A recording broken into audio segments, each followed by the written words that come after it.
Morning, everyone. So it's definitely a great pleasure to see all the young entrepreneurs in the room. It gives me personally a great deal of positive energy because I was one of the, I was part of the team that started the AYEC from the ASEAN ASEAN Business Advisory Council. So to see all of you here, to see you stepping up, taking the leadership position, it gives old guys like me a great deal of satisfaction, a great deal of honor. Thank you so much for becoming the leaders that you are today.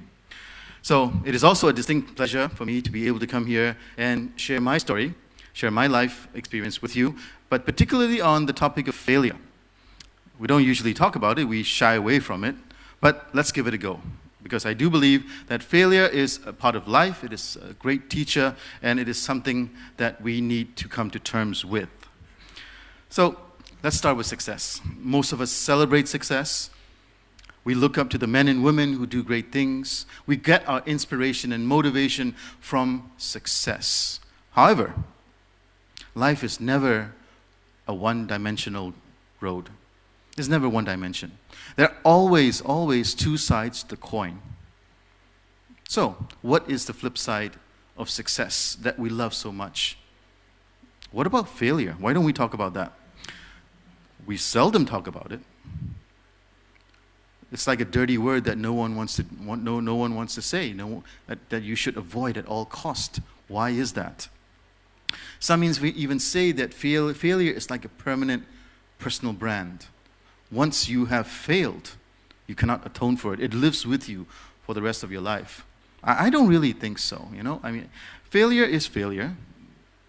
You can overcome it, and you can evolve from it, and you can grow from it. Now, there is also a cultural aspect of failure.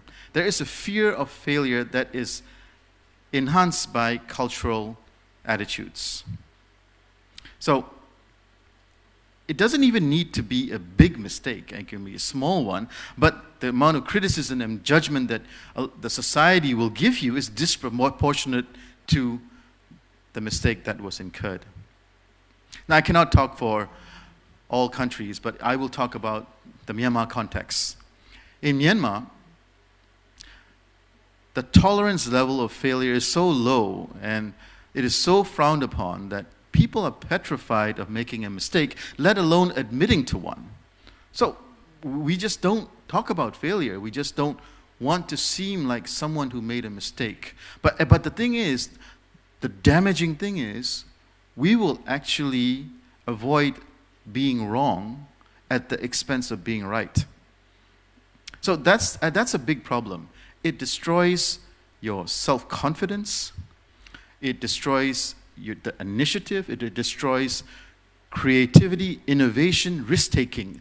All the things that are essential for success. These are the building blocks upon which you build great products, services, and companies. So today, I have a different story. Today, I want to talk to you about the brighter side of failure. Now, some of you might say, is there a brighter side? I argue that there is. There is a brighter side of failure. There is a side of failure that can help you learn and grow to be a better person and a better leader. So, it will be the harshest, unforgiving teacher that you will have in your life, but at the same time, it will be the teacher that will ultimately push you to the potential that you have. So, I can proudly say from a personal experience that failure has been my greatest teacher. It has taught me humility, it has taught me creativity, and above all, it has taught me resilience. This is something that every entrepreneur needs, the resilience, the will to get back up and try again after getting hit down by life. It has forced me to rethink long-held beliefs and attitudes and admit that some are wrong and I need new ones. It has forced me to innovate to survive more than one occasion. And that has made me accustomed to thinking outside the box whenever there is a problem. It has also taught me mental fortitude. It has trained my way of thinking so that I will get back up again and try again rather than admit defeat. So, without failure, I can honestly say that I would not be where I am today.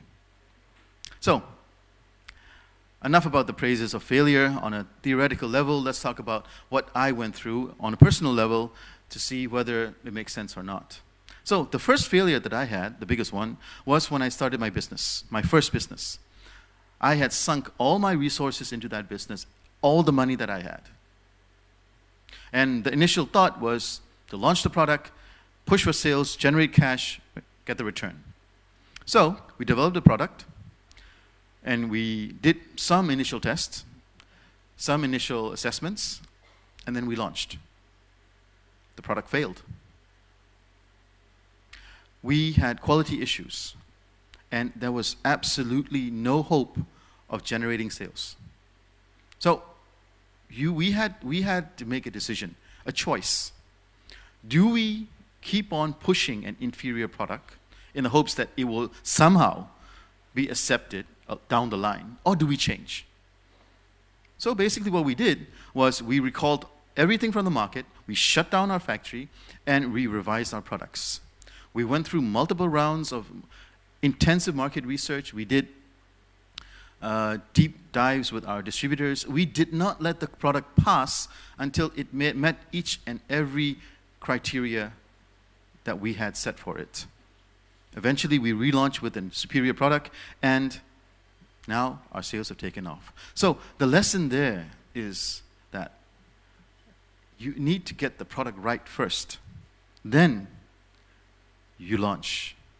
So basically, the development cycle is something that you should not be rushing. Okay, let's talk about another failure. And the failure that I had in this particular instance was ignoring small things, small failures. Usually it happens when you are going through successful periods. So a competitor came in, and we thought that, oh no, we're too big. I mean, they can't really hurt us. We were too confident and arrogant in our position in the market, and we just didn't keep an eye on them. So, it didn't really manifest itself in the beginning. However, after about 1 year, we were losing market share. And we were losing market share in the youth and young category. Our main category was intact, but we were losing there. So if we lose in the young and the youth, what happens is that we lose in generational marketing. And in turn, we lose in the long term. So we had to go back, develop everything from scratch again, target that specific market segment, and we had to relaunch with a completely new campaign. We eventually regained all the market share, gained a lot of growth, but we had to wait for about 2 years, and we spent a lot of money. So don't overlook the small failures. Make sure that you address them as and when it comes up, because small failures can be big ones. So every breakthrough that I've had in my life is somehow related to me failing. Now, I just need to clarify myself. I'm not saying you go out and be happy because you failed. That's not what I'm saying. That's not the message that I'm trying to give you. I'm just saying that you should see the brighter side of failure. It can really help you. And I have my own approach to failure. Number one is acceptance. Okay? Accept that there is a problem. Don't try to cover it up. Don't try to avoid it. Failure to accept failure makes it permanent. The second one is adjust. You have a problem, do something to fix it, and do it quickly. Procrastination only makes it worse. The last one is adaptation. If you are going to learn from failure, that's not enough. You need to change the way you think and change the way you work. There needs to be a structural as well as attitudinal change. Change the way you work as well as change the way you think, so that you prevent failure from happening in the future. So, with that, I'm just going to round up with some parting thoughts. Those of us who are truly successful in life do not run from failure. We do not try to avoid failure at the expense of success. They focus on succeeding rather than not failing. So there is a fundamental difference in that statement. Let the critics say what they will. If you focus on what other people say and think, you will get nothing done. Failure is not permanent, and it does not define your worth as a person, and a leader, or an entrepreneur. Failure is a risk that you cannot avoid completely. You just have to manage it. Success is the accumulation of many small failures that you have accumulated across your life. Every time you fail and you get back up, you become a stronger, better, and smarter person. Success favors those who have the courage to follow their dreams in the face of adversity.